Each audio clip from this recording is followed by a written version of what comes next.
我们斯根尼亚的那个高空作业车呢，是负责我们风机的维修，还有那水下基础那个在港边做一些那除锈啦、检查那个焊道的那些工作。因为我觉得它的马力很大，而且维修成本很低，而且它的行驶公里数很耐，好几百万公里。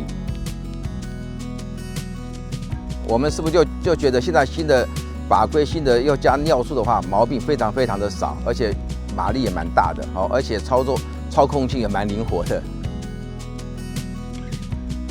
大概40几年前，我们第一台拖车跟卡车就是斯根尼亚的。所以这次选择那个我们90米的高空作业车呢，我们就指定要斯根尼亚底盘，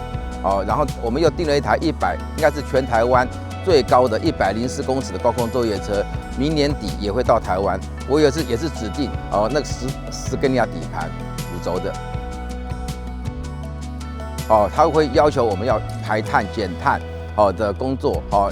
那个项目了所以才会跟我们做。所以说我们已经在规划看是明年可能慢慢要踏入电动卡车拖车头的那个市场了。